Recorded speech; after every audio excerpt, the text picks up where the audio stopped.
Thanks for joining us on this morning of encouragement. These words of encouragement are designed to spur you on, to help you think about the day.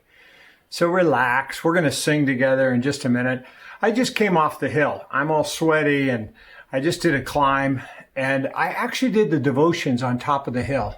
After we sing, you're going to see me climb that hill, and there's a reason. I want you to learn from the climb.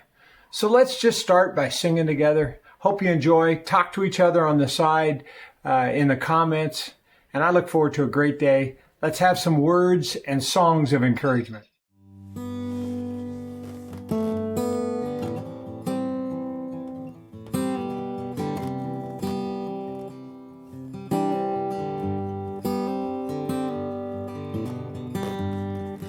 Your love is devoted, like a ring of solid gold, like a vow that is tested, like a covenant of old. Your love is enduring through the winter rain, beyond the horizon, with mercy for today. Faithful you have been, and faithful you will be. You pledge yourself to me, and it's why I sing. Your praise will ever be on my lips, ever be on my lips. Your praise will ever be on my lips, ever be on my lips. Your praise will ever be on my lips, ever be on my lips. Your praise will ever be on my lips, ever be on my lips.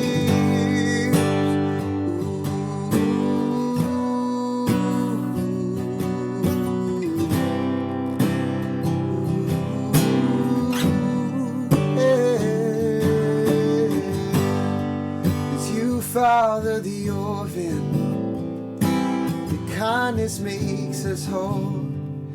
You shoulder our weakness, and your strength becomes our own. And you're making me like you. You're clothing me in white, bringing beauty from ashes. For you will have your bride, free of all her guilt, and rid of all her shame, known by her true name. And it's why I sing. Your praise will ever be on my lips, ever be on my lips. Your praise will ever be on my lips, ever be on my lips. Your praise will ever be on my lips, ever be on my lips. Your praise will ever be on my lips, ever be on my lips. You will be praised,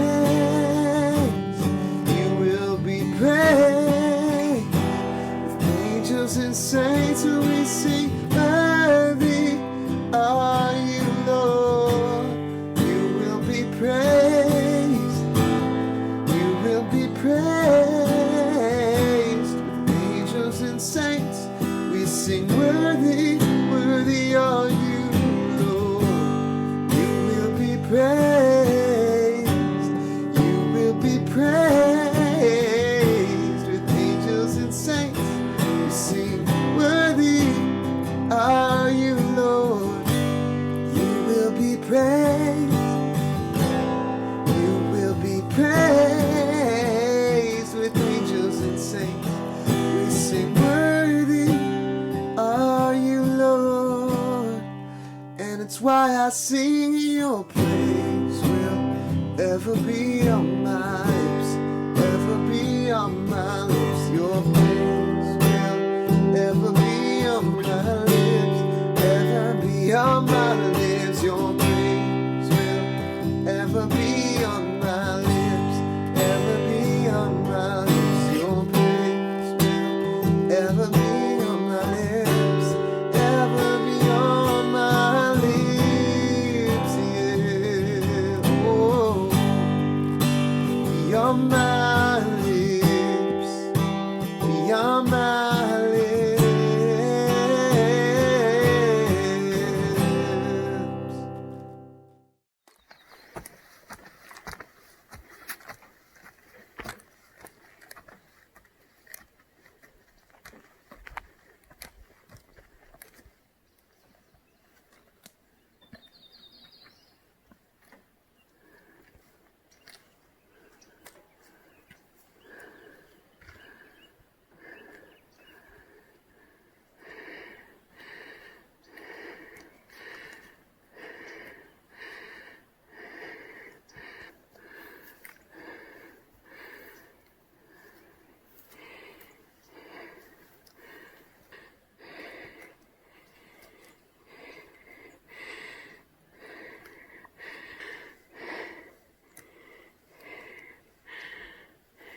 Okay.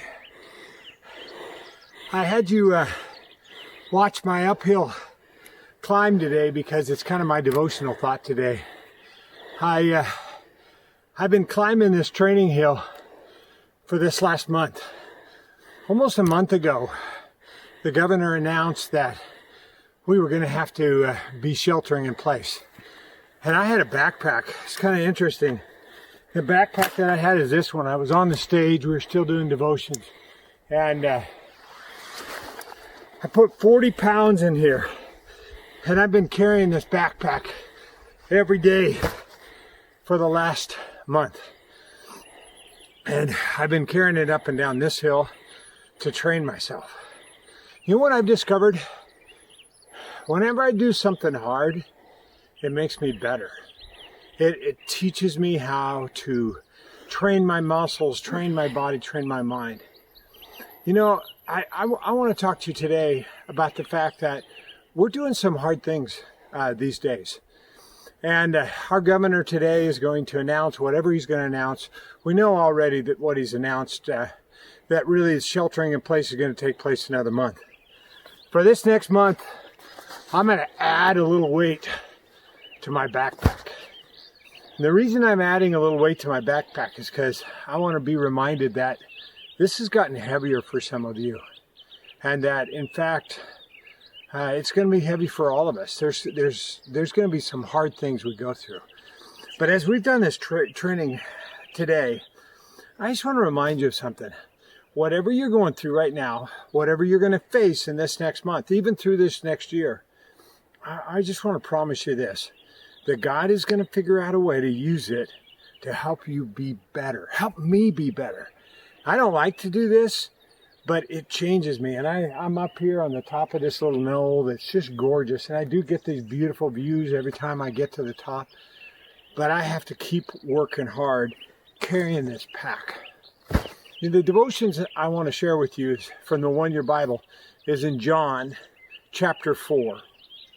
And if you read the whole of chapter 4, you'll see that John is recording when Jesus is going back to Jerusalem and he's going through Samaria.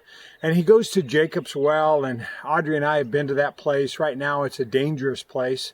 It's actually a camp where the Palestinians are, and there's a lot of angry people there.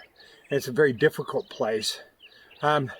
We went there, we saw it, we know what it's like, we know what the hills are like. And here's Jesus down at this well, and he meets this Samaritan woman. And a great story. The Samaritan woman makes a huge conversion. And not only does she convert, but she goes into the town and brings out all of her friends, and all of her friends convert.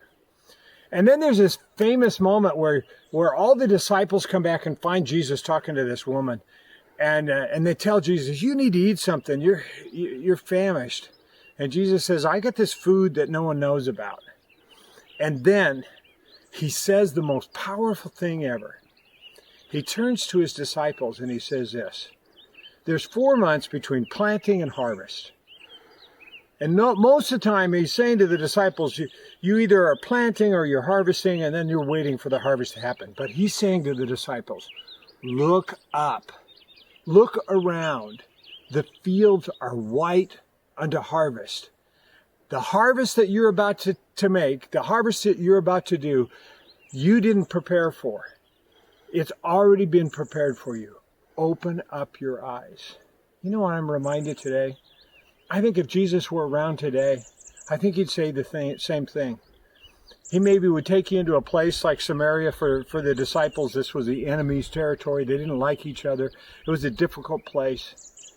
I think God leads us sometimes in difficult places because there are people that have been prepared for harvest. I just challenge you. Open up your eyes. Look up. Look around you. There are people that have been prepared for this moment that you can influence, that you can talk about your hope, you can talk about your faith, you can talk about your life. I challenge you, open up your eyes. In the midst of this difficulty, instead of getting caught up in all of the details of everything that's going on, let's remember the food that we have to eat, as Jesus said, is this harvest. And I love the purpose that we can have in life. And that purpose in life is helping as many people come to faith as possible. Open up your eyes.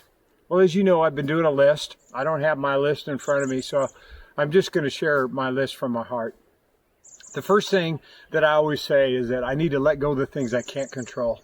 There's one thing that I can't control, and that is what our government does. It's what and how they handle COVID-19 and how they handle this response, and how the regulations are lifted on some but not on others, how it's easy for some businesses and hard for other businesses.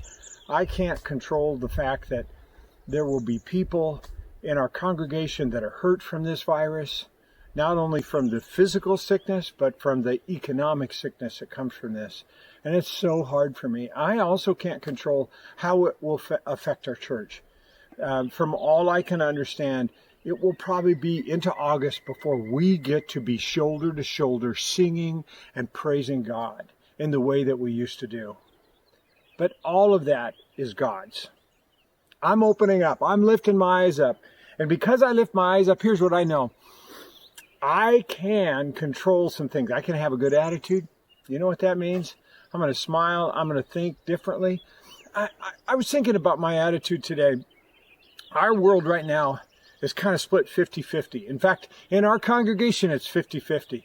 There's some that think we're doing the exact right thing, and the other half are saying we're doing the exact wrong thing.